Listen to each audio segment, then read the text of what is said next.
Hello, everybody. Thank you for joining us this afternoon. My name's Stephen Cinnamon. I'm in a meetup group called the UK Astral Projection Forum, and I'm really pleased to have the author, researcher, metaphysical expert Robert Bruce with us this afternoon on a return visit of a two-part session. We're going to look at his encounters with other beings, whether it be angels, spirits, masters, and look at other phenomena.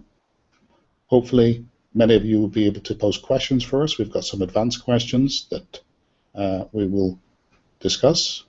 And with little ado, I'm going to bring Robert straight in, and hopefully he'll be able to speak to us very soon.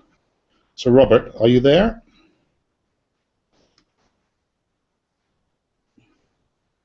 Okay, we seem to have lost Robert's connection, so hopefully he'll come back in a minute. We've had some technical problems yesterday and some technical problems today. As soon as he's online, I'll bring him into the conversation. He should be back. There we are, we're back now. So I'm going to bring Robert straight into us. Robert, thank you for joining us. You're going to be straight up online now. And please introduce yourself, perhaps tell our audience, some of the people that weren't able to join us yesterday will be joining us today. So it'd be really nice maybe if you could just talk a little bit about yourself and maybe what brings you here today. Maybe look at the subject a little bit.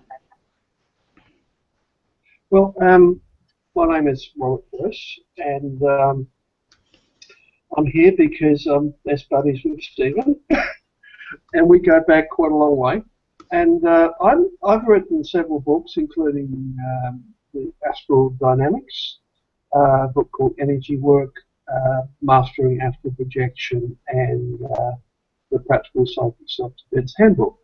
And Stephen and I get together every now and then, and we do these group talks, and we've been experimenting with Google Hangouts for a while now, and we're getting the bugs out of it. But every time we get to do a presentation, we get gremlins in our machines, and it's like inexplicable things happening. Yeah, you're telling me. Yeah, I mean, I'm using my laptop at the moment, and I've got a beautiful i7 computer sitting behind it, which suddenly decided the video camera and microphone wasn't going to work. It broke down about half an hour ago. And yeah, and network issues and things like that. But we're here, and everything seems to be stable at the moment. It's interesting. Your fellow author, Anthony Peake, based in England. Anthony, I'm pleased to say, is a friend of mine, and has done events with the Astral Projection Forum in London. He describes these things as archons, and I've seen him also have similar problems, especially when he's about to do an event or presentation. I don't know what it is. Maybe you can enlighten us, because we're looking at dealing with spirits, masters, and other phenomena. Don't know if it is phenomena. Don't know if it's simply our inability to deal with modern technology. What do you think? What can you suggest for us, Robert? Well, I'm an advanced user. I cut my teeth on Unix going back to like 1990, something or other, when we were using computers that had a black screen with a C colon greater than sign blinking in the corner. And you know, that's a long time ago. So, but yeah, negative type entities and mischievous spirits will mess with electronic devices. They're very good at electrical devices, electronic devices. And I've proven this time and time again. An example of this, I wish I'd taken a photograph of it, but I did have witnesses. Going back several years ago, when I was writing a book called Practical Psychic Self-Defense. Now, I had to go to great lengths to protect that manuscript, because the computer would die, the files would become corrupt. It was like enormous problems. I carried a copy of the book on a floppy disk in my pocket both of my sisters had copies of these discs in their underwear drawers in their respective houses. And at one point, I actually had to recover my document from one of my sisters because all other copies died in the pocket. The copy in my pocket was corrupt. And to cap it all off, just as I'd finished the book, I had an incident at my house where we had a massive negative entity type attack on my eldest son at the time. And after I'd helped him by applying some of my countermeasures, he was in a serious way. After that happened, I went back to my computer and I had a brand new, 2 weeks old, 17-inch Philips CRT monitor, and burned into the screen so darkly that you could not see the desktop below it was the imprint of a face, a head. And it almost filled the screen about the size of a human head, and you could see the outline of the neck and the little ears and two little horns coming out of where the head would be, as if somebody had put their head into the computer and had burned like a dark green. You get a similar effect if you have a CRT monitor or television. If you get a magnet and you touch it to the screen and draw over the screen, you'll find you'll get a dark green mist appear on the screen. And it was so dark, as I say, you couldn't see the desktop beneath it. And I had to degauss the screen with a degaussing wand several times before I could use the computer again. So, amazing. Were you able to associate that with anything? I'm not sure whether you can discuss this or not in this conversation, but were you able to determine if there actually was something going on? Were you able to do any further investigations, whether there were phenomena or something else around your vicinity around that time? And if so, what if you can share that, what were your feelings on that? All of the issues were about the book I was writing at the time. Now, publishing that with the practical countermeasures in there, which are unlike any other countermeasures you'll find. I mean, when a person is under an intense psychic attack of any kind, you're often so disturbed in the mind, you cannot read and comprehend one paragraph in the book, let alone sit down and read page after page and try to do complex visualizations and things. You can't do it if you're under attack. It's great in theory, but if you're actually under attack, you're incapable of doing that. So my countermeasures revolve around electrical earthing, running water, and things like that. I'll give an example. If you come under a major attack now, which is, as I say, debilitating, cold shivers running through you, you can barely walk, your mind is polluted and unhinged and racing. If you go and jump in the shower, it stops instantly. The instant you get in the shower.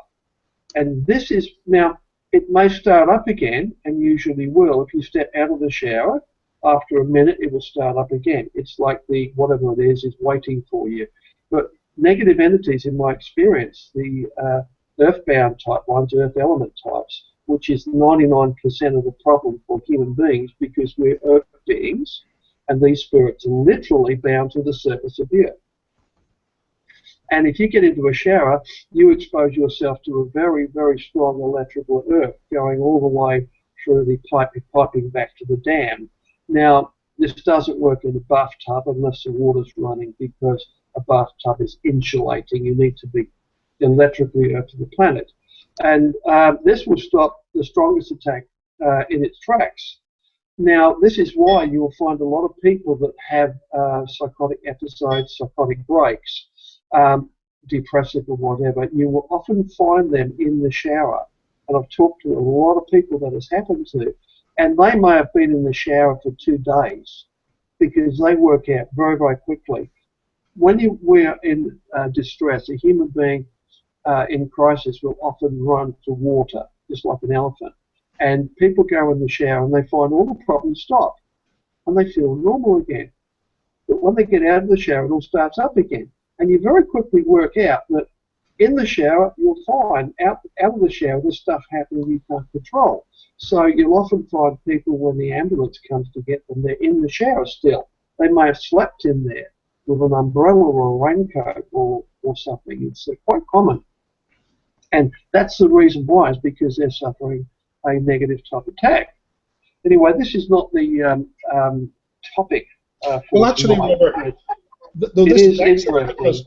because we dealt with a lot to do with spiritual masters, to some extent spirits. We looked at spiritual evolution and how consciousness can manifest itself in human beings and animals and so forth yesterday. So this actually is bang on topic.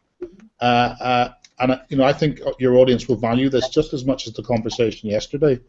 So I'm interested in, and I've heard this story before, how you found out that water worked as a countermeasure. Maybe you could help some of the audience who are not sure what a countermeasure is, because it's quite a specialized term. Maybe start off describing what a countermeasure is, and then explain how you came about finding out that water worked as a countermeasure. I came across this information through personal experience over several years, and it was several years before I actually got it. The penny dropped. My first experience with this was when I became possessed myself by quite a nasty demon, but definitely demonic. I saw it, I knew it, I'd encountered it, and it was of the demonic variety. It looked very much like the entity Gollum out of Lord of the Rings. Is Lord of the Rings, isn't it? Gollum, that little tormented creature was precious, the ring. That's the one. And looked almost identical to him, but he had little budding horns about that long coming out of his head. Now, I became possessed by while I was giving healing to a 5-year-old boy that was suffering from chronic possession issues. Here's a child of 5 who could barely talk. He had terrible speech impediment, and he would start talking in a grown man's deep voice with perfect diction. At times, things would levitate around him. A very serious case indeed. And at the time, I didn't know enough to do an exorcism really or what that was. So as a long-term healer, I used healing to try and help him, healing and prayer. That's what I was doing. And in a situation like that, you would probably try to do the same thing to help somebody. And at the point now, having a bit of clairvoyance and deeply relaxed in the evening with this boy and his mother watching, I was trying to help him.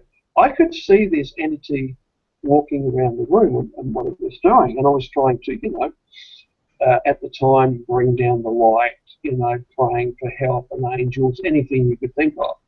And nothing was working, but I could see the entity, and so could the boy, because I watched his eyes following it. And cut long story short, a thought just popped into my head telepathically. And a telepathic thought, when it appears in your head, is just like if I said to you something like, here is a cheese sandwich.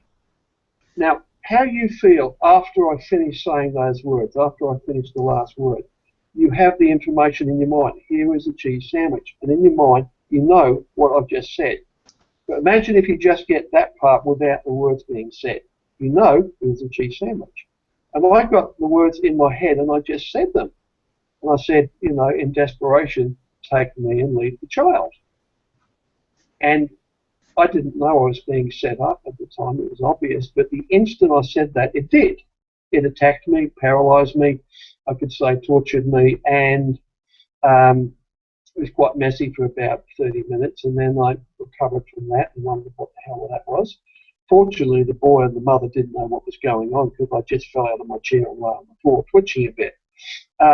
And I thought I didn't know what had happened then, but I'd been hit in the mouth, in the lower right lip. At the instant I said those words, it was like being hit by a boxer. And this is important. Now, a big swelling came up there. And over the next few days, that hardened into a bristly lump about the size of a shelled peanut, a bristly sort of lump there. And that is, if you do the research, is what they call stigmata diabolis, which is the devil's mark, various interpretations. But if you remember back to the witch hunts, the primary evidence for indicting a witch was, indicting a witch was a physical search of the body, a very thorough search, looking for a lump that if they pierced it with a needle, it neither bled nor hurt. And that is, of course, a gristly type lump, a tumor type lump, which is like gristle. And, you know, it doesn't hurt, has no nerve endings in there, and it doesn't bleed.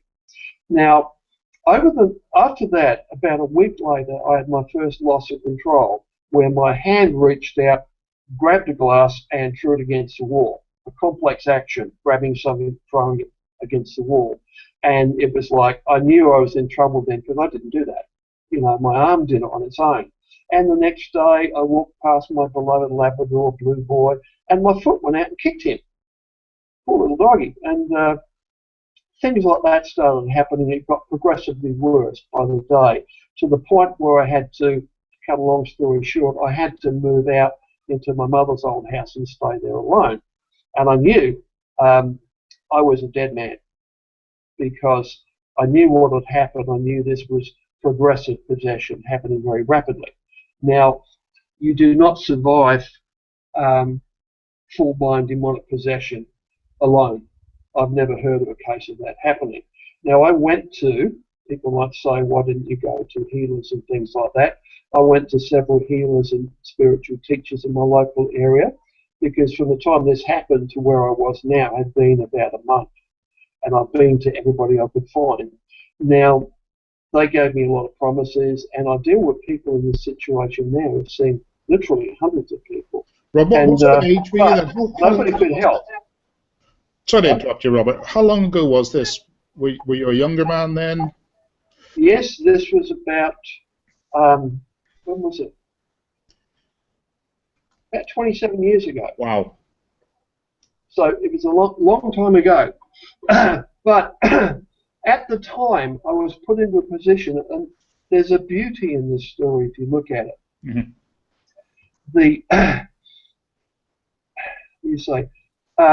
I was left in a situation where I knew what was happening. Nobody could help me. As I said, when I approached these healers and teachers, once they discovered pretty quickly that it was a genuine problem, a genuine possession problem ongoing, they would ask me to leave and would not return my calls. Nobody would help me, because in the New Age movement, the fundamental of that seems to be, for 95% of healers and teachers out there, is that like attracts like. And if you have a problem like that, it's because you had bad thoughts in your head or done bad things and you've attracted it. But my case against that, which blows it out of the water, is what sort of bad thoughts can a 6-month-old baby have of pre-language age? Now, I've helped many children over the years, and I've worked for many years with children, because children are easier to work with than adults, and you can help them more. Adults are very difficult because the compliance level with countermeasures is quite low. With children, you can apply them, and it's quite effective, very, very helpful. But now, in the situation where my situation is getting really dire, and I wouldn't trust myself to drive a car because of episodes with, almost turning head-on into a truck sort of thing. You stop driving pretty quickly after you battle with yourself over things like that, losing control of your arms and things. And I was faced with a choice, and this was a time, about this time of year, late November, early December, and at this particular night we had a thunderstorm, and it was raining heavily and lightning. Now, I knew then, and I knew I had to connect with the greater reality now, or I would die. Because I had 3 choices. I could kill myself. I win by default. I haven't hurt anybody. 2, I could turn myself into a hospital and get heavily medicated up for the rest of my natural life. Well, the third thing I could do is to do what I actually believed in, and actually connect with my higher self and step into the greater reality.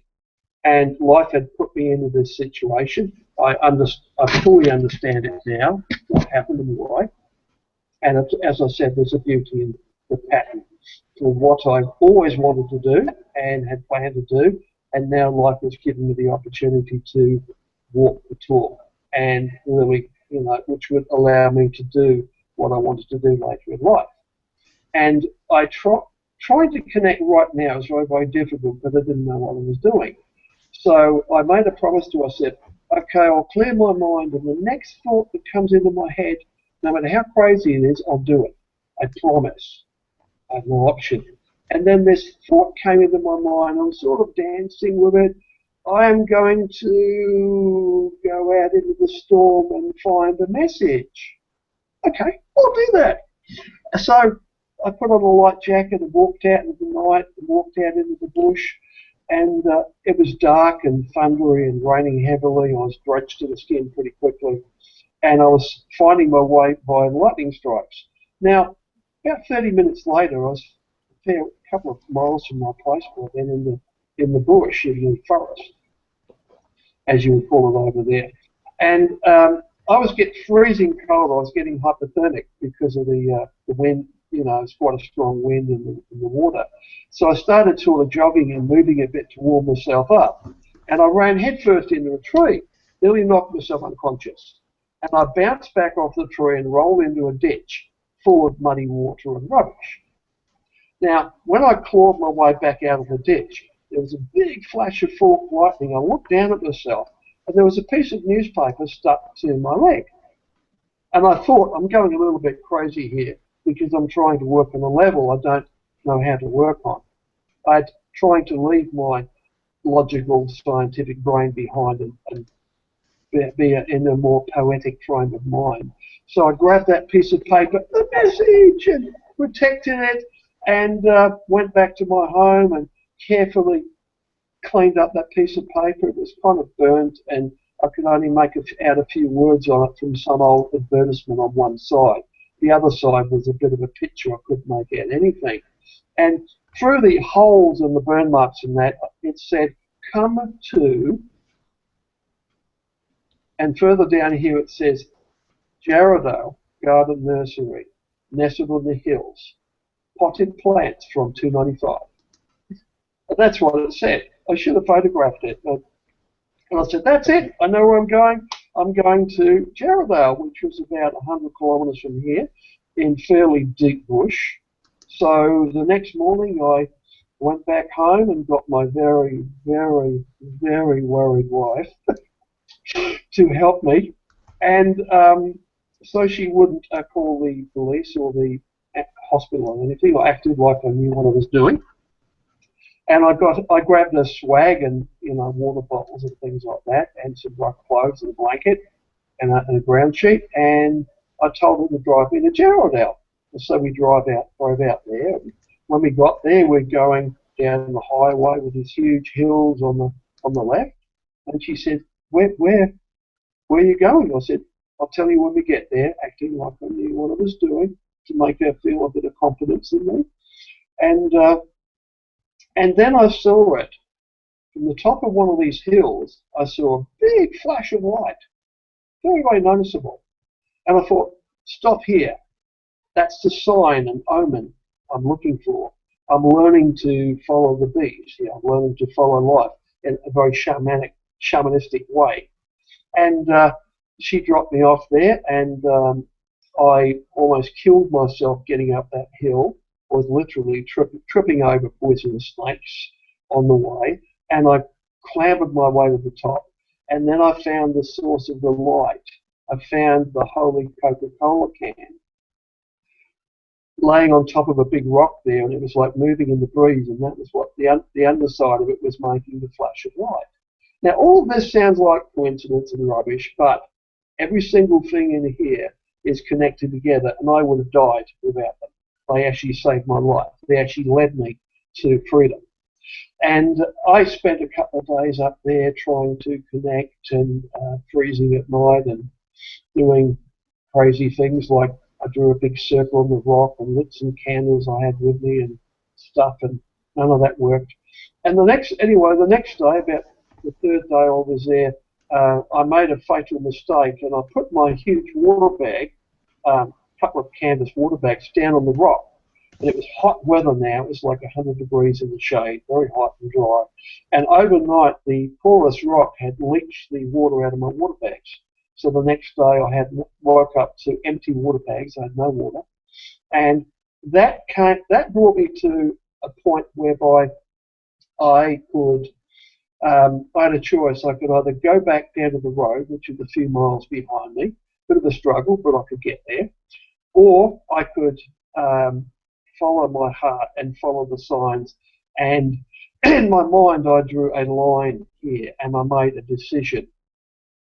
I will not take this thing back to my family, so it can start killing the neighbours or whatever it would have done. It was, it was a terrible thing, very, very nasty.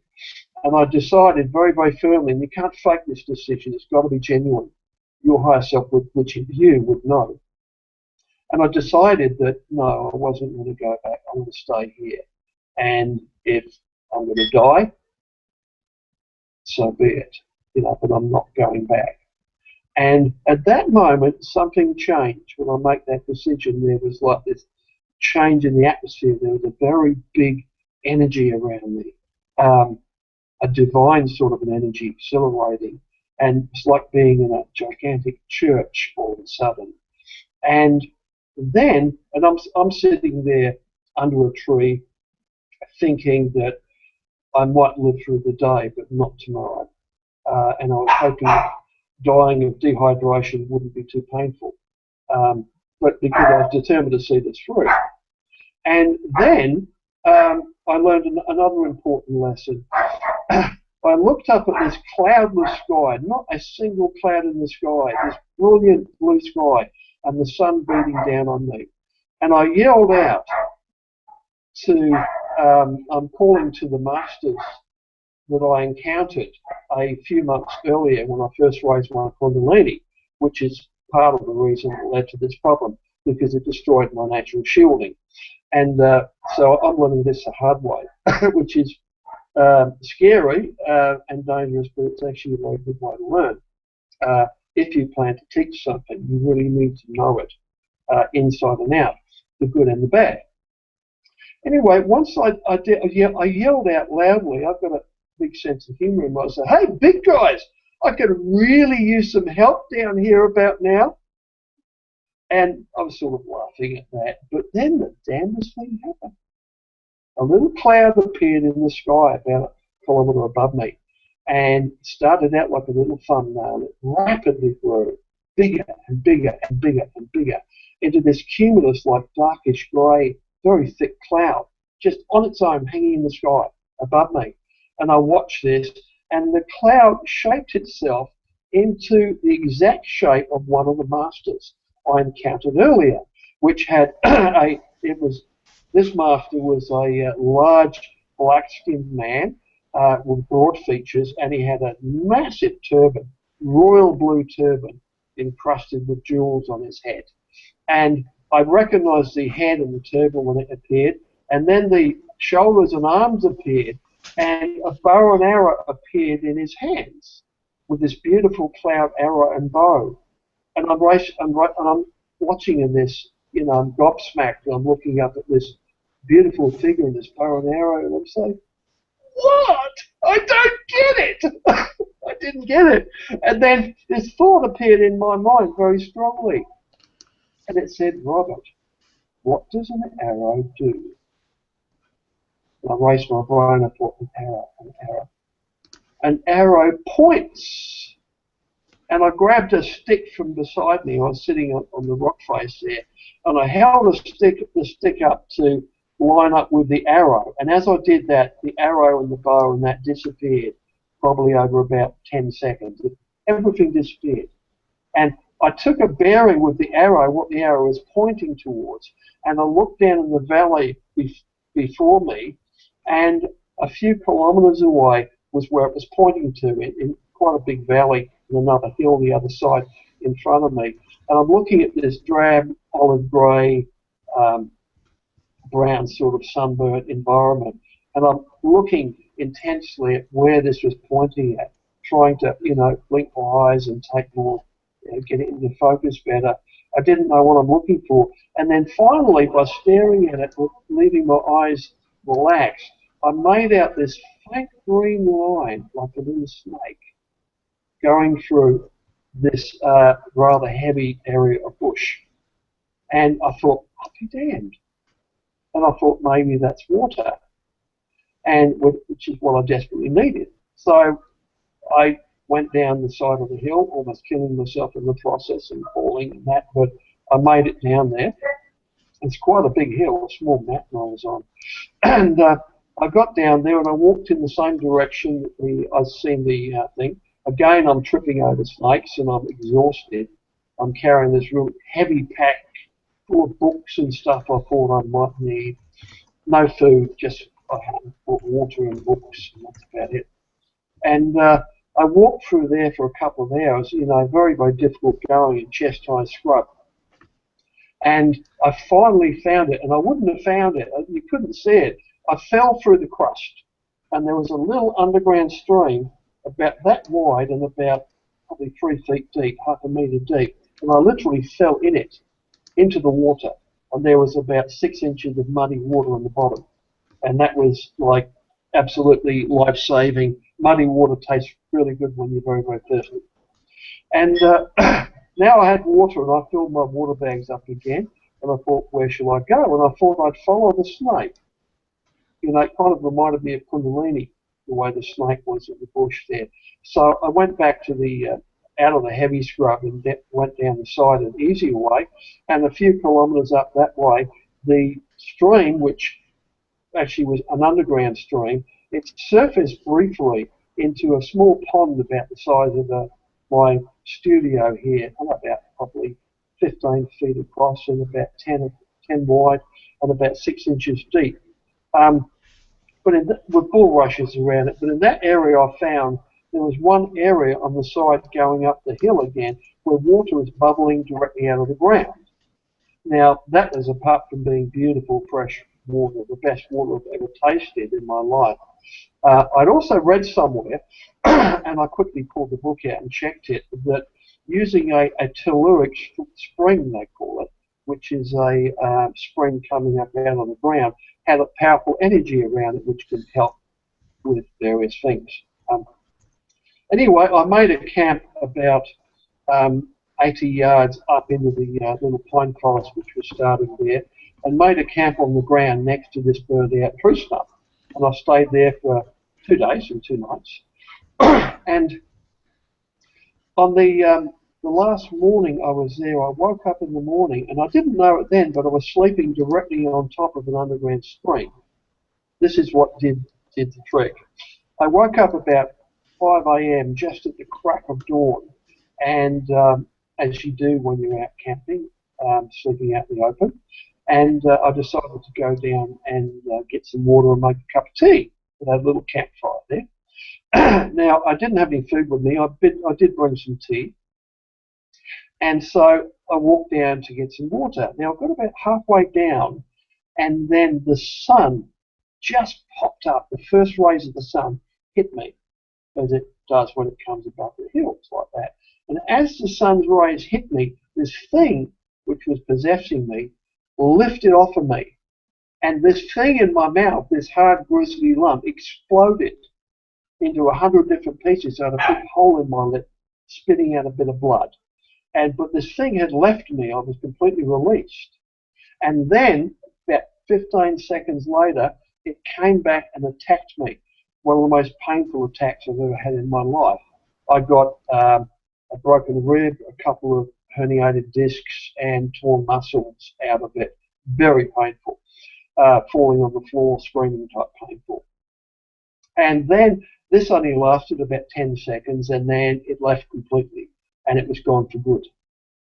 And after that, and I got my breath back, and I went down to the stream, and I took my clothes off, nobody around, miles out in the bush, and washed myself and floated in this like 6 inches of water, and sort of taking it all in and making the adjustment. It was gone, but it wasn't just gone. I felt absolutely holy. I felt this divine energy pouring through me, and I felt absolutely wonderful. Now, I got out of the water after about half an hour and stood there in the sun to air dry myself. I didn't have a towel. And so nobody around, so it didn't matter. And then I noticed something strange, and I was wondering what it was.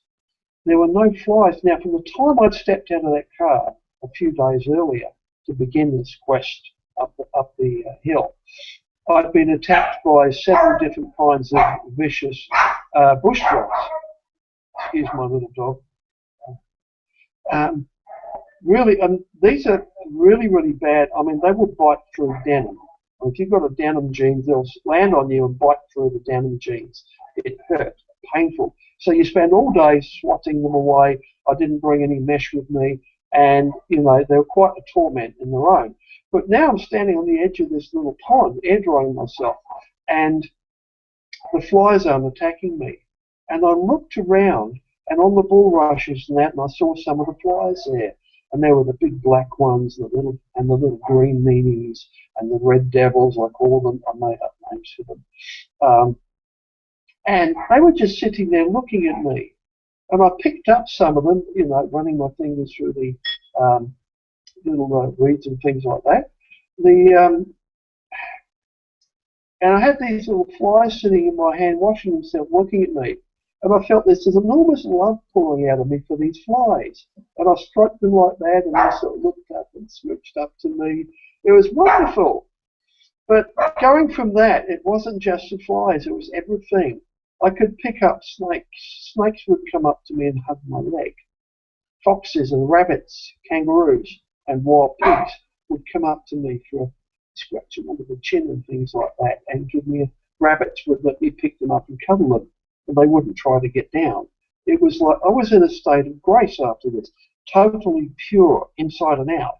And for that day, nothing, not even a mosquito wouldn't land on me. And everything was friendly.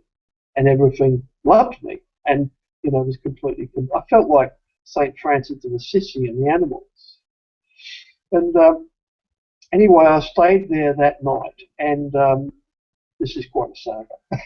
I stayed there again that night, and I made myself a much more comfortable bed, and I'd got the tarpaulin and made a little tent thinking I'd sleep in there instead of just laying on the ground with a blanket over me like I've been doing.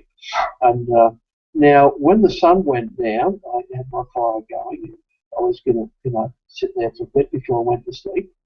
But as soon as the sun went down, hundreds of spirits came, all different types of spirits, and these were nature spirits. These were nature spirits, and I could tell because most of them were half animal, half human. So you have a big. You ever seen the movie Raiders of the Lost Ark? In that one of the final scenes there, where they're tied back to back against that post, and they open the ark, and all these spirits come out. You get these spirits flowing around, and sometimes they'll go through you and things like that, and they couldn't look at them. It was a bit like that. Although some of these spirits had the head and shoulders of Aboriginal elders with beards, and they may have the body of a kangaroo, and this would trail off into this smoky trail, and some of them were just like huge snakes, and there were hundreds of them. They were in the treetops, they were on the ground, they were everywhere. I was like 100% clairvoyant because of this experience. And they came down, and they were very powerful. They weren't evil, but they could be very dangerous, very powerful spirits. So I was very aware of them.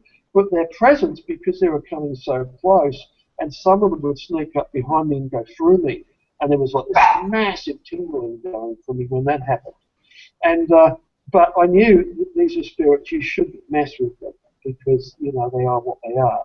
They're not evil, but they are, you know, quite powerful spirits. Now, I spent the entire night building the fire up, dodging these spirits until dawn.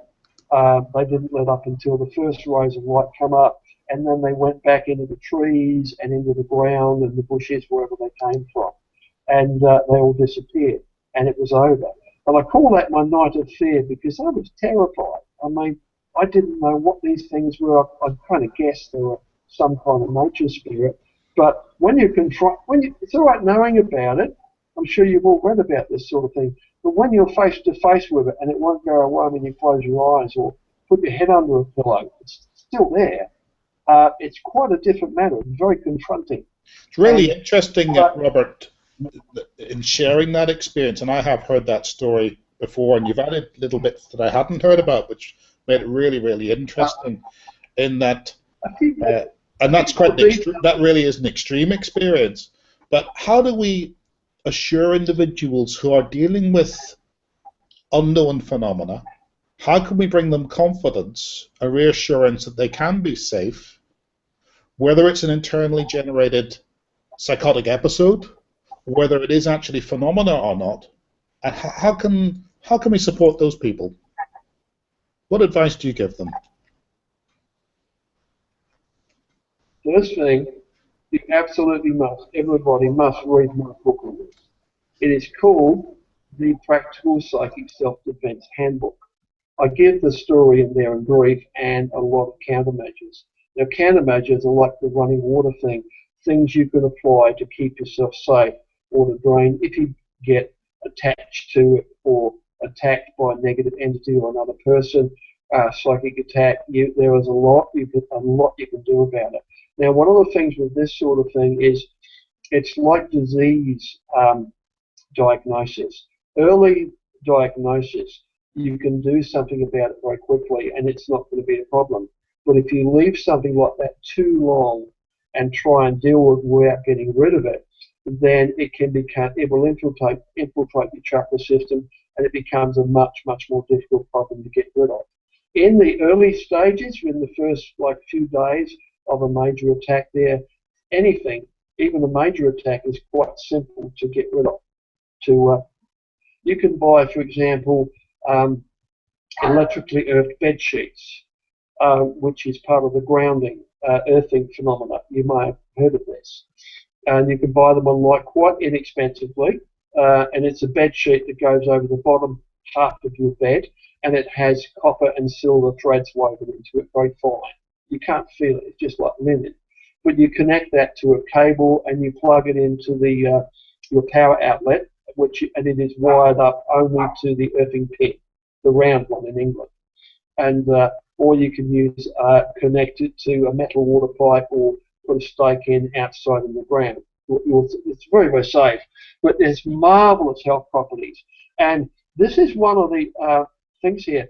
Human beings are meant to be in connection with the earth, electrically connected to the earth, bare feet, walking on the land sort of thing. But in the modern world, we wear insulated shoes, we walk on insulated floors and drive insulated cars. And the only time we're really in contact with the planet is when we're in the shower. Even in a bathtub, you're not connected. So when you're washing your hands, you're connected. Now, it's scientifically known there is a flow of electrons between the human being and the planet when you are electrically in contact with the planet, when you're earthed. And these cells of our body depend upon this for their integrity, for this flow of electrons, which affect the electrical fields which are around every cell in your body. Now, I speculate, it makes a lot of sense that our natural shielding is dependent upon this flow of electrons. So that if you are electron depleted in this way, your natural shielding is going to be much, much weaker. It won't completely disappear unless you maybe spend a long time in space, but it won't. But it's severely weakened. So there is an awful lot you can do about it. Another issue that comes up, I deal with all these things in the book, the aspect of permission is important here as well. If you note at the beginning of the experience, I gave permission. I said, take me and leave the child, and it did. I knew that was a setup, was suggested, but given what I planned to do as a healer and an exorcist and helping people to help the world by retrieving real metaphysical spiritual knowledge. That's always been my plan ever since I was a teenager, to retrieve the actual truth as opposed to truth that we choose to believe in. There's a big difference. It's like the laws of physics as compared to what we want the world to be like. We may want to believe in, lots of other things which physics don't include, but you still can't get away from physics. You can't get away from gravity that easily.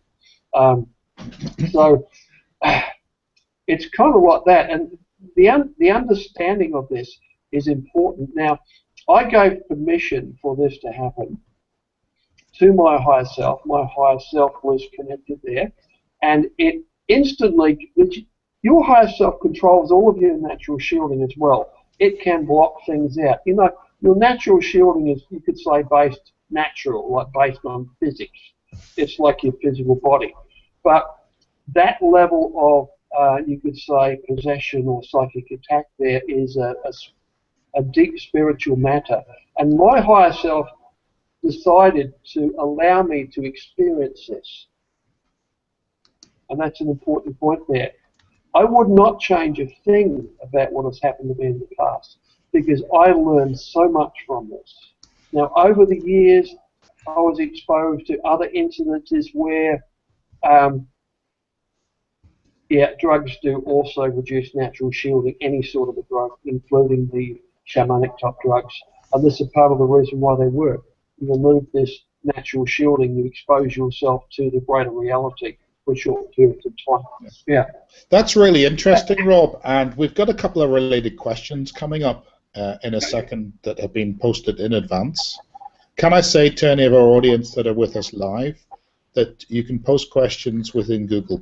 If you join the Hangout, you can post questions. I'll be monitoring and looking for questions ongoing. If anyone's any questions that are watching on YouTube after we've completed the live event, please send through the questions either on YouTube or in Google+, or you can send them to myself. My email address is stephen@astralprojectionforum.co.uk, and I'll make sure I forward those on to Robert, and I'm sure he'd be pleased to receive your thoughts on this anyway.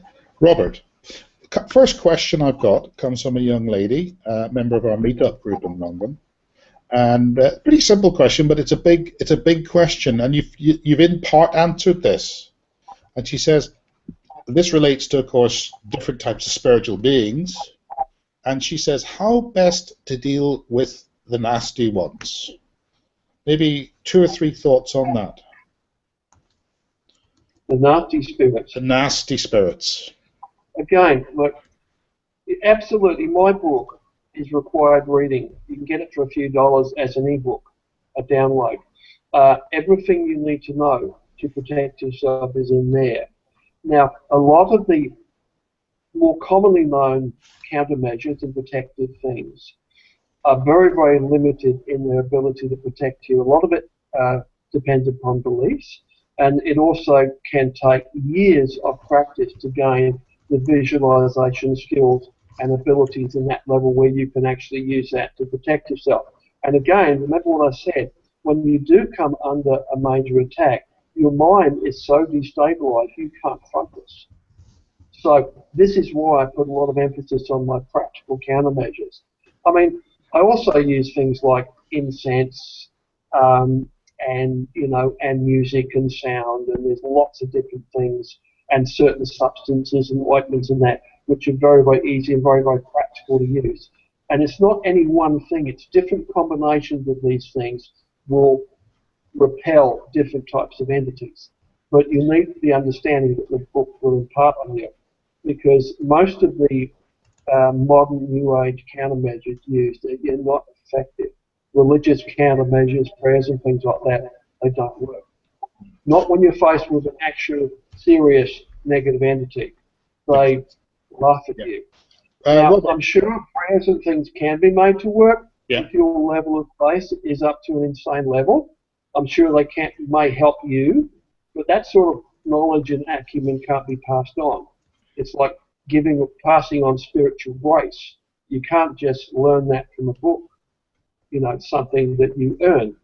And even then, it may be you could say, your higher self is planned, God's plan for you to experience certain things. And when you know practical countermeasures that absolutely work, like running water, They're very powerful. If you don't use them, that's kind of a test. It's kind of a test all in itself until you actually, try them. Quick question of my own, if that's okay, Robert. Yep. We right at the offset of today's event and a little bit yesterday's event with some technical problems coming online. Now, whether they were phenomena related or just purely synchronicity, we don't know. Doesn't matter. We're online now.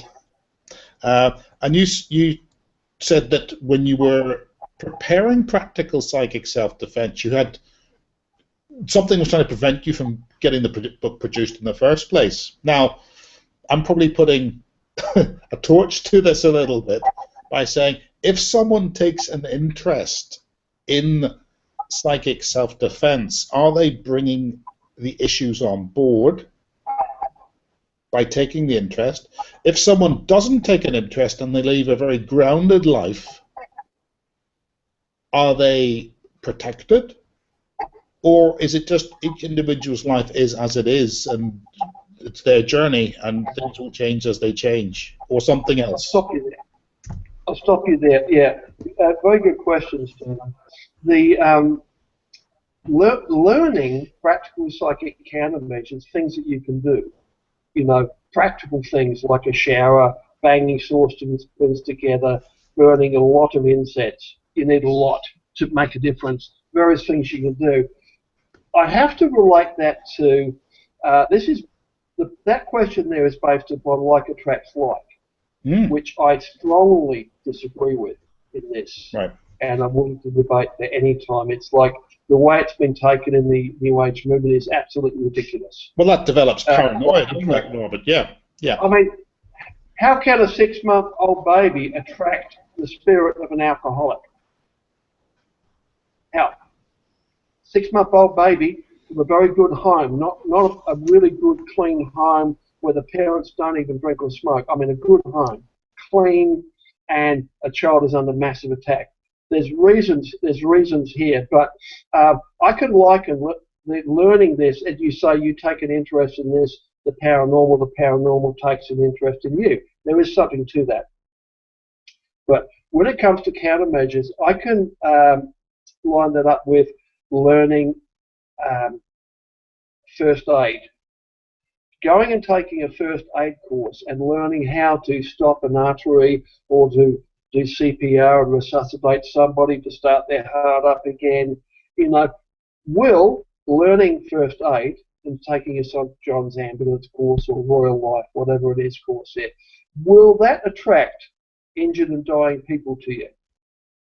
Because that is exactly the same. Now, the answer to the first aid question is obviously not, but according to New Age theory, you are focusing on how to treat injuries. You should be attracting injuries and people having heart attacks to you. But that is not the case. Anecdotal evidence proves that that is ridiculous. It's the same with practical psychic self-defense. Now, as for the question of taking an interest in the paranormal, and the paranormal takes an interest in you, absolutely yes. That is true. And I'll tell you how that works. Most human beings are cut off from the greater reality, the paranormal. Source of all paranormal, the greater reality is a part of that. Now, normally, we human beings, let's say they disbelieve in things and they don't even go to church or anything, have no spiritual belief, don't believe in life after death or fairies or ghosts or spirits or angels or anything like that. Now, people like that, their connection with the greater reality is through the laws of physics. This is the default setting. You come down to the default setting, which is physics, nature, the things that work in nature, like, that happen to you in nature, which is like the same thing in every other animal on the planet, is their relationship to the greater reality is like that. Now, when you start taking a direct interest and reading books in and thinking about and talking about the paranormal, you're talking about the greater reality. You're taking an interest in angels and spirits and healing and energy work and even the darker side, poltergeists, negative entities and things like that. You take an interest in all that, and that brings you closer to the greater reality. The greater reality, it's like you are tuning into the greater spiritual reality. And therefore, your relationship is no longer just with physics. Your relationship becomes more and more personal. And if you continue that to the point where you spend a lot of time meditating and connecting with your higher self, that connection will become absolutely intimate as your higher self expands itself and you start to integrate with your higher self, which is a part of you could say the super consciousness part of you. And here is your conscious mind, and here is your subconscious mind. And integration starts to occur when you start having these sorts of interests. Because a part of that interest is also taking interest in your own mind and your own life, and how it all works, how it all works, the spiritual reality. Robert, we've got another question for you which relates to this, and it's from Tom Llewellyn, one of our group with Google Plus group. Quite a long question, so I'm going to post it in the chat section so you can read it as well. But I'll read it out to you first, and then I'll post it, and then you can read it yourself. It's his second question, but because it relates to where we are at the moment, I'll post it first. So Tom's question is, Robert, your technique of using jump leads attached to water pipes, etc., for psychic self-defense is very powerful indeed. Awesome innovation, he says. He says that he attaches a sheet of metal to the jump leads that are attached to the water pipes and place the sheet of metal over the part of the body that's affected, for instance, himself or a friend and so forth. He then says the energy of a neg may still be attached to the sheet of metal after it's been removed from the body, and depending on the power of the neg, they can hang around for some time before they are all drained away. So there's a little bit more to go yet. Do you know any way to speed up the process if the neg is powerful enough to hang around for some time, or how to protect yourself from it, as they can make unpleasant temporary house guests, obviously, yeah, especially if they've created subsidiary negs that can exist as long as the major neg is still in the country, he says, and not on some rain cloud in Africa. So I'm going to post that for you so you can read that again. If you haven't got it, Steve. I've got it. Chat window, yeah, you got it anyway. Okay. Anyway. Yeah, yep. Yeah. But that innovation like that, forget it. That's better. That's an area which you can also do with buying the grounding products, the grounding bed sheets that I was talking about. Yeah. You can buy little cables, and they have little pads that you can actually stick onto the body, which will give you a much more direct earth. And these are great, like if you've got arthritis in your left elbow, for example, if you put an electrically earthed pad there with a cable going to the earth, of course, there, you will get much more powerful healing in that area there. And this is allowing your own body to heal itself because of how the grounding works. Now, removing a neg from a human body in such a way, great thinking, and that idea needs developing and experimenting with further. But you can liken a neg to, you know, when you have a minky blanket or a piece of cloth, fuzzy cloth that gets really staticky on dry weather, and you move this cloth like a minky blanket, and it crackles with the static. You only get this in dry weather. You get this crackly static in it. Now, obviously, there are millions of volts of static electricity in this big piece of cloth, this blanket or whatever. Now, you would think now, if you take this to a water tap and you turn the water on a little bit, and you touch this rug to the tap and you earth it, you would expect that to go zap into earth. But it doesn't happen, because what is actually happening here is you have billions or trillions of little tiny filaments of thread in that blanket, and each of those is carrying a charge, and they are not all connected together because they insulate from each other. And so the only way you can drain that charge out of it is to go and lay it on the lawn if you have a lawn, or leave it there, and it's a damp lawn, so it's got a little bit of connectivity to the earth there, and it will, over a period of minutes or hours, it will slowly leach away and become less staticky. You can get rid of it, but it takes time. Now, the similar principle appears to apply with a neg. When a neg is with a person, if it's attached on the surface, over the surface of your energy body, which is very much like, there's a field of energy that covers the surface of the Earth, which is caused by 7,000 lightning strikes a minute, which hit the planet Earth. It's a lot of lightning. And when a lightning bolt hits the Earth, the energy spreads out over the surface of the Earth and the ocean instantly. It's like a millimetre above the surface. And that energy goes up every tree, up every wall and roof on the outside and on the inside as well. And as well as going up over the surface of your body. It's a natural field, scientifically known about. I call it a perpetually dissipating field, because scientists say that if lightning stopped hitting the Earth, this field of energy would dissipate over about an hour.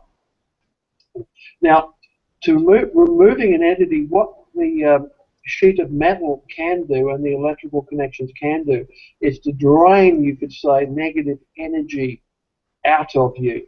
Because negative entities, when they attach to you and try and move in, they generate like a negative, like a dark energy inside of a person that builds up. And that is something you can drain away by electrically grounding yourself. And but actually catching one, you can catch a negative entity, you can catch a demon. It's possible to catch one. Now, a magician would catch an entity like that and put it into a crystal, and that can be done. But it takes quite a high level of magical knowledge to do that. So you've got your homework set out for you to do that, but it's very effective. Another way I know of you can catch a demon is to trap it using the garden hose method on a lawn or on a surface of any area. When you're under an attack, you put yourself in the circle of hose, and then you have somebody will reach out and turn it on. You turn on the right hose, so running water's going around you, and then you step out of that, and knowing that the entity can't cross that running water, and then you shrink the hose down until you're keeping it touching the ground, of course, so it can't get away, and you shrink it down till it's about that far across, a foot across, and then you gush a lot of running water through that, and you effectively demanifest the neg. Now, out of these things that do work experientially over and over again, they're repeatable and effective. That's why I put them in my book, and that's why I'm using them. I find something that might be great in theory, but if it doesn't work in practice in the field, I drop it. I won't use it. It's useless. It's like saying this prayer or that prayer. I've almost got myself killed trying out some of these contemporary countermeasures that don't work. It's like, just because you say this prayer and that prayer, it doesn't stop it. It keeps on going. It does make us feel better. It's emotionally comforting, saying the Lord's Prayer or the 23rd Psalm and that. And I've done these things myself, but it doesn't actually work in a sense that Stephen's face is up now. Yeah, Rob. Stephen, you're on main screen. No, you should be back on in a second. Just okay. Thank you very much for sharing that insight, and I hope that for you, Janie, and for Tom, that really does help to answer your questions. We've got a couple of other related questions, and then I'm going to bring some questions in from the Hangout group as well. Just quickly before you you go on, Stephen. Yeah. One last quick point to that. I would suggest if you do have problems like that you actually create a Faraday cage, like a little tent, around the bed, made out of, that metal fly wire you can get, insect screening metal. If you make a metallic tent, Faraday cage around the bed, and then strongly earth that, as well as having bed sheets to expose your body to it, and have a salt bath, so you have salt on your skin to increase the conductivity, that would be the best that you can actually do for draining negative entities. And it still may take time, depending on the nature of the entity, because there's a huge range of them, many, many different types, all with different properties. No, thank you very much, Robert. Really, really appreciate that answer. This is another link question. This is from another Robert. Is Wi-Fi, mobile phone radiation, and other electromagnetic field radiation harmful or disturbing when attempting to have an astral projection or out-of-body experience? If yes, what can you do about it?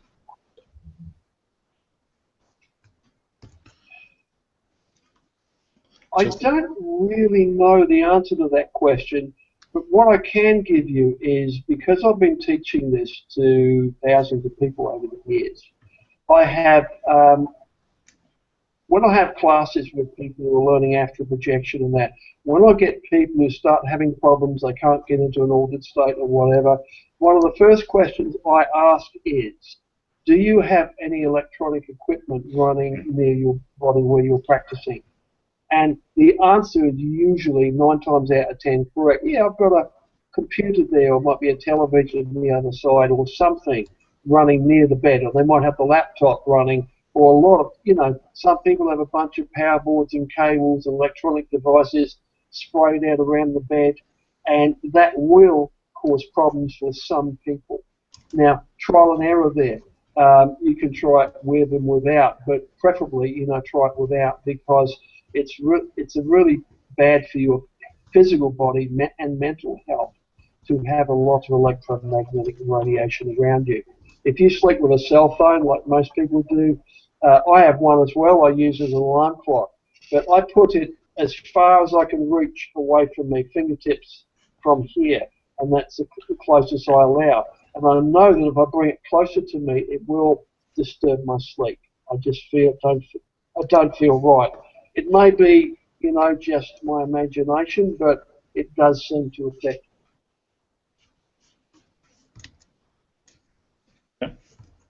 Thank you, Robert. That's fantastic. Can we still hear you okay? Yep, it's good. Yeah. Oh, that's great. All right, we've got another question. Let me just switch to the questions for you.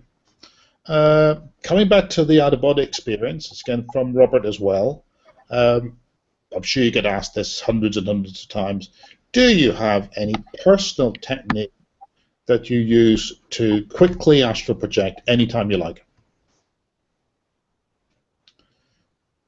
Personally, yeah. What I do is, usually sitting in this chair, I put my trusty pillow, and I place my trusty pillow between my shoulders and the chair.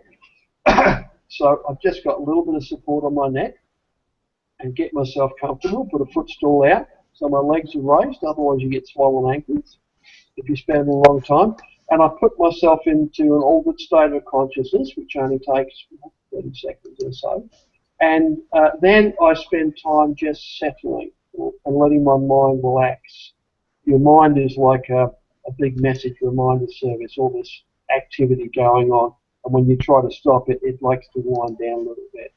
Another way is to take a nap. Sitting in this position, you won't sleep for long, and then you wake up and you'll be deeply relaxed. But, and that's one I use a lot, actually. I'll just take a short little nap, 10, 30 minutes might go by, and then I'll wake up. And as I wake up, I'm aware that I'm waking up, and I hold that deeply relaxed, quiet state. And then I do a bit of energy work on my brow chakra, which triggers clairvoyance, particularly in my case, astral sight. So I start having visions and things like that. And then with an act of will, I shift into the vision. I may deliberately focus my clairvoyance on something or some person. And a lot of my astral projection is used for distance healing and distance help for people, depending what the problem is. And I shift into the vision wherever I want to be, whether it's in the astral plane, something interesting, or in real time. If I'm giving healing, for example, I get a photograph of a person, I memorize that, and then I call that image of their face up here, and maybe the room they're in, and then I shift into that room. Now, that usually works, and I'll appear there with them. If that doesn't work, I will summon them into my presence. And what you're summoning is an astral copy of them. They may be awake, they may not even know about this, but you summon an astral copy of them, and then I will shift out of body and do the healing or banishment or whatever's needed for them. Various kinds of ways you can help people in that sense here. But yeah, shifting into a vision is probably my primary way of doing out-of-body experience. But of course, that's not really an easy thing to learn if you don't have the abilities to get into an altered state. Robert, have you got a training session coming up where people can join your group and learn techniques? Well, I have my Mastering Astral Projection course on my main website, which is astraldynamics.com, and that has about 30 hours of video with me teaching the ins and outs of astral projection and all the nitty-gritty. It takes a lot of explaining, and we just updated that to all high-def videos and that. Fantastic. Yeah. Good shape. Now, I also have another course which is done through a different partner, beginning at the middle of January, I think, and that's found at glidewing.com, and that's called the Practical Astral Projection Intensive. Oh, that sounds interesting. Yeah. That's a 5-week live course. We have a lot of instructional videos there in a similar material, similar to the Astral Projection Mastery course.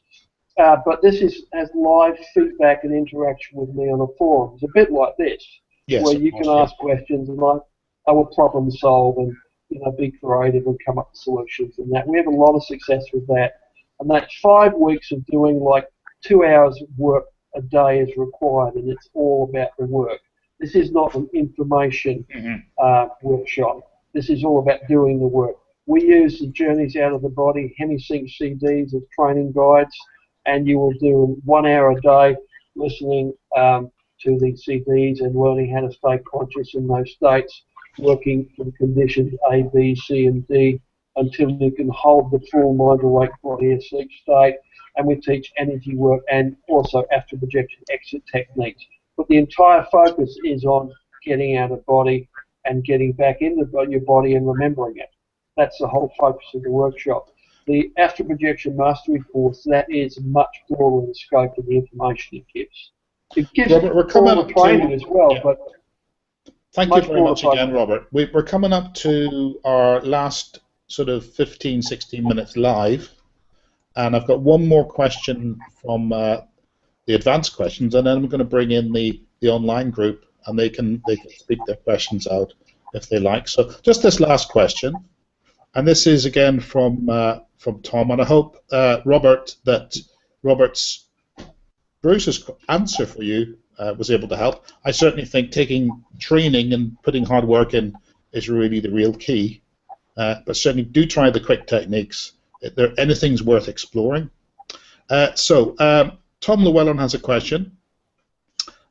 He's about to start a new development group, and he says that at some point in the course of the group, he would like to explore how to deepen. This comes back to the subject of today's and yesterday's discussions. How to deepen our connection with specific, I think he means ascended masters and angels. And do you have any advice about how to go about this? I know that you talked about that a little at the beginning of this session and yesterday, but maybe we could relook at that just briefly again, and then I'd like to bring the group in. That's the big question. It's, I mean, a quick technique for astral projection, which involves in a sitting position, taking a nap, but in an uncomfortable position so that you'll wake up already in a deep orbit state. That's a shortcut, which is very workable. But the question you're talking about there is one word for that. It's called evocation. Evocation, which is the ability to evoke a spirit, and that requires ritual magic of some kind.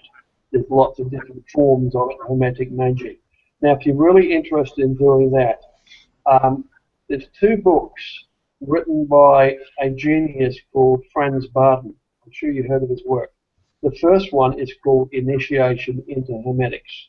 It's the standard training guide worldwide, for serious occult training, and you'll find elements of that in my work as well. Now, once you've completed the lessons in that, the second book is called Practices for Evocation, and it teaches you how to evoke spirits. And it has a set of spirits in there which are specifically, you could say, lined up with agreements to enable them to be evoked by beginners in training. Now, one thing you need to know about, you may have already tried this book and all, the names of these spirits, which is very, very important, the actual names when you're invoking a spirit, you need to know the real name. The names given in the book, Practices of Magical Evocation, are not correct, because that is given to the masses. Now, to protect those names, there's another little book you can get hold of, which is the interpretation of the decoding of those names, so you can get the actual names that need to be used for those practices to work. Now, as far as I know, I don't do a lot of evocation myself. I know a fair bit about it, but as far as I know, what I've told you is accurate. You need that little decode. And if you Google it, you'll find it. I forget the name of it. It's eluding me at the moment. I've got a copy in my hard drive somewhere. That's okay, Robert. You can let us know later on. We'll post it up on the Google Plus page for the event, and I'll make sure that we'll put on the YouTube. Now, evoking ascended masters, you're up there with masters and angels as well. Evoking them can be done, but you will find whether it's worth doing it or not, because a true master will not give you very much information. Not what you think it would be. You think you make the breakthrough, you finally get to talk to a master, an angel, and you find it smiles at you and says, "She knows it's a and leaves." And that's what a master or an angel will tend to do if you encounter them. They will give you. You don't need to ask. Can I ask? They know what you need, and they will tell you exactly what they think you need to know, and then they will leave. Can I throw in a spanner again into this as a sort of follow-on question? There are a lot of people that claim to be channeling ascended masters. Some of them are doing it very publicly, and they're publishing through big, publishing houses. They do the workshops, the speaking tour, and so forth. And then you've got small groups, maybe very innocently, or maybe very, how can I say it? They're going in with the right spiritual sense, the right feeling in their hearts, and someone is channeling information for them, supposedly from an ascended master. Do you think maybe these people are deluding themselves? Or is it just a fashion, or is it something else? I think all three of those statements are correct. Some of these people are deluding themselves. Now, I'm sure most of them are channeling a spirit. Okay. But as we approached last night, a lot of spirits, there is a huge range of spirits very close to the earth that crave contact with human beings. And they will tell you anything you want in order for you to listen to them and to let them in. They will pretend to be anything you like. Now, I have yet to come across a spirit, a channeled spirit. I've come across some honest ones before. I have not come across a spirit that has a superior level of knowledge to my own, in an experiential, practical knowledge. Yep. And if I've asked spirits, and I've done this many times, questioning spirits and claim this and claim that, and I've asked them things which I can prove to be a fact, techniques, things like that, and maybe things I haven't released yet, which are repeatable and workable, and they're clueless. They have no idea what I'm talking about. I mean, and talking about other things as well, I hear a lot of beautiful philosophy and that's spouted by a lot of spirits. Mm-hmm. And man, they can talk. You ask them a simple question, and you get two pages back of all this stuff. Some of that's beautiful philosophy, but I am always suspicious, and I think everybody needs to be. Jesus that said, "Test your spirits"? That's wisdom. Yeah. Testing a spirit. If you're in communication with spirit, the first test I would do is ask the spirit to go away for a set period of time. Go away for 1 calendar month, and then return here on January the 1st. And I will, at this same time, and I will communicate with you. Now, a good, honest spirit will abide by your wishes and your free will, and will do that. Any other spirit, and this is like 99% of the spirits I've dealt with, they can't wait. They'll be back the next day saying, "You've got a big mission here. We can't wait this. It's important. We've got to keep doing this." They're not abiding by your wishes, and that tells you something. Big red flag goes up, over various things here. And you can actually extrapolate a lot about the nature of spirit by testing the spirit in various ways. There's things you can do, things you can ask it to do.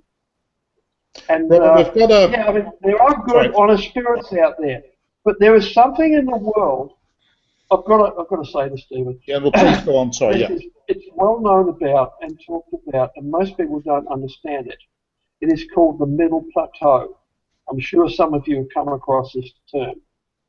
When you leave the Earth in the physical reality here we are in now immediately above us, this is in the real-time human zone. It is in the physical universe itself and extends up into the astral, you could say. This is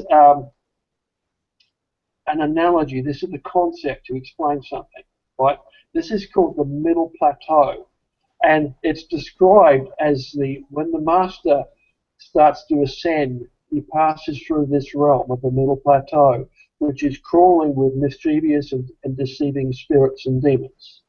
And as he goes through this, and these demons bring him all these riches and jewels and try to, con him into this, come and buy this, there's still more, do anything. The master says, neti, neti, which in Tibetan, Sanskrit I think it is, means not this, not that. And if you continue your course, you will finally come out into the light, where you will be standing with other masters and angels. But this is like a fail-safe mechanism which is around the world here, which we all have to move through before we can actually, you could say, ascend to a point where you are proven by demonstrating your capability of getting through this, of controlling your ego to the point where you can move through these layers of deception and intrigue and into the light. Again, Robert, from yesterday, Robert, you were talking about initiation.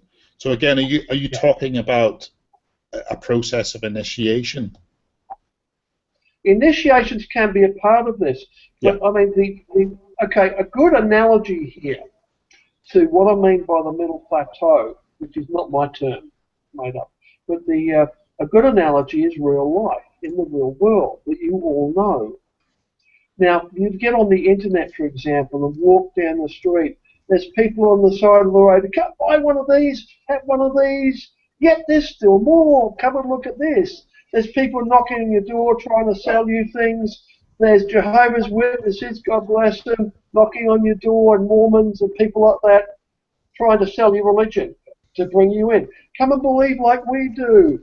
And, all these things you get. And on the internet, you've got all these traps and people trying to rob you of money and get you involved in this and that. And lots of scams everywhere. But the spiritual realms are very much like this, like real life, which you have all learned to navigate successfully. Common sense mainly. You learn to navigate that. Learning to navigate the subtle realms is very much a matter of common sense, which you can relate to normal life. As I said yesterday, if a complete stranger walks up to your house at night and knocks on your door and says, "Hi, I'm here, I'm a human being. Can I come in? Where's the fridge? I'm thirsty. Where can I sleep?" Just moves in. You would not let a complete stranger into your house. Nobody here. You'd be a fool to do that. And Robert, why? can I Because come you back in don't again know if who that's that okay? person is or what they're going to do. You don't know who they are. It's Yeah. exactly the same with spirits. You don't know what they're going to do. You have to test them out. A few simple tests. Robert, thanks for letting me come back in. We're fast running out of time for the live session. We do need to cut off from broadcasting live at past. So we've got 5 minutes left. I wanted to bring in a couple of our members who've joined us online in the Hangout and give them an opportunity to ask a couple of quick questions, but we will continue on within the Hangout once we've discontinued the live session, and those guys will be able to have a bit more of a chat with you privately. So we've got Stephanie and we've got Layla. Stephanie asked about 6 or 7 questions, and I'm sorry to our live guests and to our guests viewing the YouTube session later that you won't get a chance to get these questions. But what we'll do, Robert, is hopefully bring you back as a guest very soon, and we'll bring some of those questions up to the fore earlier rather than later. We've got a couple of minutes left, Robert, so let me just bring Stephanie in. Stephanie, do you want to try and talk and maybe ask one question? Let's see if we can get some sound. No, we're not getting you, not to worry. So what I'll do, Stephanie, is I'll ask one of the questions you've popped up, if that's okay, and then we'll try and bring you back in later. Okay. Really, it's just to do with shielding again, Robert. And this is drugs and alcohol, their effects on the body, and how they affect our natural shielding. Do they prevent? Somebody else asked a question about what effect they might have on us having out-of-body experiences. What are your general thoughts about drugs and alcohol? In a minute, if you can answer within, to keep the answer quite short this time. Okay, it's a dangerous area to go into, even with the herbal varieties and that. Now, 95% of people may have no problems if it's done correctly under guidance, like the ayahuasca, however you say that word, ceremonies and that. If that is done under the guidance of the proper shamanic psychologists, I know people that do this work, that can be done reasonably safely. But you will always get the one person in 100 or more that will have their first dose of this substance and have a full-on psychotic episode. I've known several people that when they've had their first toke of a marijuana joint, they wake up 3 months later in a mental institution. They have a full psychotic break. So there is, and common sense here as well. If you tried some marijuana and things like that, you might know you handle that pretty well. You're probably pretty safe to try something like, herbal things, like ayahuasca, with some, surety if you're in good hands. But you always need to be a little bit careful and don't jump into something. If you've never tried any drugs before, try something milder first and see how that affects you. Going to try and bring Robert. Going to try and bring Steph in again. See if her sound works.